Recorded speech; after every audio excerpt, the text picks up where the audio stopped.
Every single year the same thing happens. Summer starts and everybody has a plan. This is gonna be the best summer. I'm gonna do things. I'm gonna see people. I'm gonna actually live for once. And then September hits and you're sitting there trying to remember what you actually did for 3 months. And the answer is nothing. You woke up late. You scrolled. You watched other people have summers. You said yes to nothing and did less than that. Now you have to go back to the routine looking exactly the same, feeling exactly the same, with absolutely nothing to show for that one season that was supposed to be different. That feeling is one of the worst ones you can have. And you're gonna feel it again this year if nothing changes. Because the problem isn't that you didn't have time. The problem is that you treated summer like it was gonna take care of itself. It doesn't. Never does. And most people learn that lesson every single September and forget it every single May. Now I get it. Summer feels long when it starts. 3 months look like forever when you're sitting in May counting down the days. You think you have all the time in the world to get to things. You'll start next week. You'll figure it out in July. There's no rush. That thought is not even wrong. 3 months is genuinely a lot of time. More free time than most people get at any other point in the year. That part is true. The problem is what most people do with that time. They don't use the length of summer to do more. They use it as an excuse to start later. They stretch their laziness out to fill the space. And before they know it, August is half gone. And they haven't done a single thing they said they would. 3 months became nothing because they treated it like it was infinite. And infinite time is the easiest time in the world to waste. That's a trap. Most people don't waste summer because they're lazy. They waste it because they have no structure and no intention. For 9 months of the year, someone else tells you when to wake up, where to be, and what to do. And then summer hits and all of that disappears. You suddenly have a blank 24 hours every day and zero plan for what to do with it. And if you don't fill that space deliberately, the void fills itself. You start waking up at 11, then noon, then 1 p.m. Your days blur together. You stop knowing what day of the week it is. You spend hours doing things you don't even enjoy because they're easy and available and require nothing from you. I've seen it so many times. Someone starts summer with a list. They're gonna work out. They're gonna read.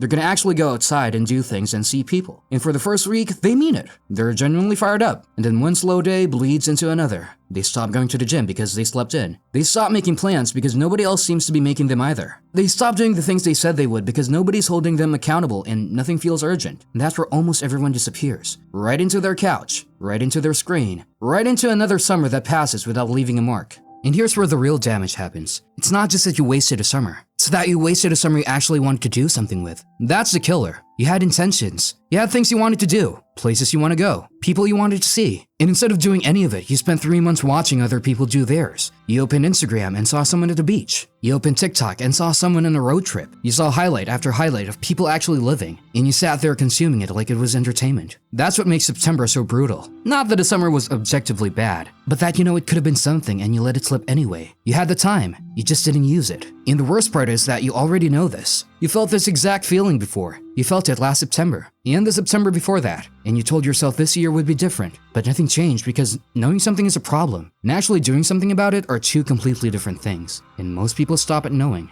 Here's the specific thing that's killing your summer and nobody talks about it directly enough. You were spending hours every single day watching other people live. Someone on Instagram is at a rooftop bar. Someone on TikTok is on a road trip. Someone you went to school with just posted a beach photo. And you're lying in your bed in the dark consuming all of it like it's your entertainment. That's not harmless. That's not just passing time. Every hour you spend watching someone else's summer is an hour you didn't spend building your own. And the worst part is, it doesn't even feel like a choice. You just pick up the phone and suddenly 40 minutes are gone, and you feel worse than you did before you opened it. Here's the rule. The second you catch yourself scrolling through someone else's highlight reel, put the phone down and do one thing. Doesn't matter what. Text someone. Go outside. Make something to eat. Do one push-up. Anything that is an action instead of consumption. Use the scroll as a trigger. The moment you notice it happening, treat it like an alarm going off. Because that's exactly what it is. It's your brain telling you it wants stimulation. Give it something real instead. You're never gonna look back on this summer and think about the videos you watched. You're gonna remember the things you actually did. So stop being an audience member for other people's lives and start doing something worth remembering in your own.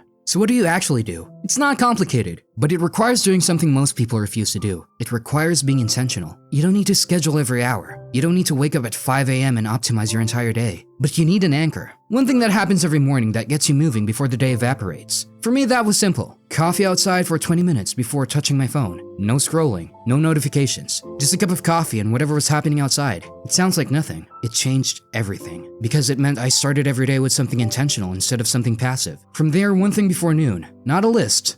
One thing, a run, an hour of reading, working on something I'd been putting off. Whatever it was, it had to be chosen on purpose. And once it was done, the rest of the day felt genuinely free. Not the hollow freedom of having done nothing. Actual freedom that feels earned. You need that anchor. Without it, the day owns you. With it, you own the day. That's the difference between a summer that means something and one that doesn't. Stop staying inside. That's not a suggestion. If you spend your entire summer in your bedroom, you're gonna feel it. Your brain gets foggy. Your body feels heavy. You get that specific gross feeling of recycled air and artificial light and zero sunlight for days on end. You know exactly what I'm talking about. The cure is simple. Go outside, and when you go somewhere, actually be there. Not physically present while mentally somewhere else. Actually there, phone in your pocket, eyes up, looking at the actual world in front of you. I went to a small market about 20 minutes from where I live, the kind with produce stalls and people selling things out of trucks. Spent 2 hours walking around, talking to people, buying things. Bought a bag of peaches that were the best I've had in years. Ate half of them in the car on the way home. Cost almost nothing. I still think about that afternoon. That's what summer is supposed to feel like. Not an event.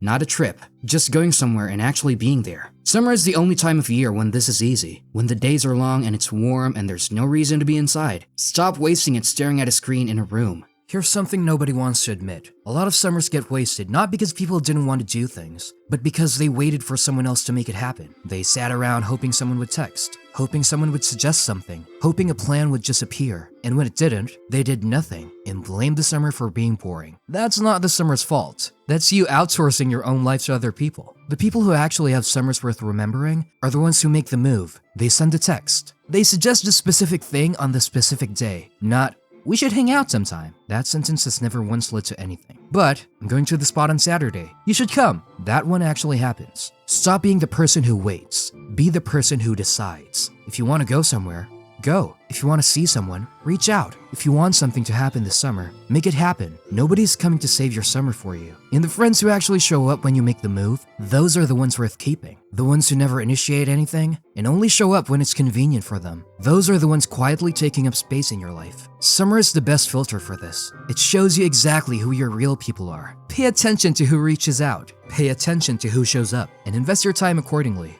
Every summer that has ever felt like something had one thing in it that mattered. Not a goal, not a project. Just one thing you were genuinely into that season. One summer it was cooking. I'd been eating the same 5 things for months and got embarrassed enough to actually do something about it. Started making real meals. Nothing fancy, just things I'd never made before. By the end of the summer, I was actually good at it. It cost me a few hours a week and got me off my phone, and gave me something to show for the season. The key thing is it doesn't have to be productive. It doesn't have to build toward anything. It doesn't have to impress anyone. It just has to be something that actually holds your attention. A sport you used to play, a skill you've been curious about, a recreational league for something you've never tried competitively. Give it a time limit, just for this summer. Not forever. That removes the pressure. You're not building a new identity. You're just trying something while you have the time to try things. And then in September, you'll have something to point to. Something that was yours. Something that made this summer different from the last one. 1 sentence a day. That's it. Not a diary. Not a journal. Just 1 sentence at the end of the day about something that happened. Went to that flea market and found a jacket that fit perfectly for $6. Stayed out too late talking about nothing with people I don't see enough. Ate dinner outside for the first time this summer and remembered how different that feels. The reason this works is simple. It forces you to look for something worth noting, which means you start paying attention to your days while they're happening instead of letting them pass unnoticed. And by the end of summer, you have a record of what actually happened. And it's almost always more than you thought. Most people read September feeling like summer was a blur because for them it genuinely was. They weren't tracking any of it. 1 sentence a day takes 30 seconds and changes everything about how the season feels when it's over. Start today. Whatever happened today that was worth keeping, write it down. Summer is happening right now, not next week, not when you're in the mood, right now. And it is moving whether you're paying attention to it or not. The people who look back on their summers and actually remember them didn't do anything extraordinary. They just showed up. They made a plan and followed through on it. They went outside when it was easier to stay in. They called the person instead of just thinking about it. They did the small things consistently instead of waiting for something big to happen. And at the end of it, they had something to show. Not a list of accomplishments, just a genuine sense that they were actually there for it. You only get so many of these. That's not a threat. That's just true. And the good news is it doesn't take much to make one count. It just takes deciding that this one is going to be different and then actually doing something about it instead of just thinking it. So pick one thing from this. One, and go do it today before it's over.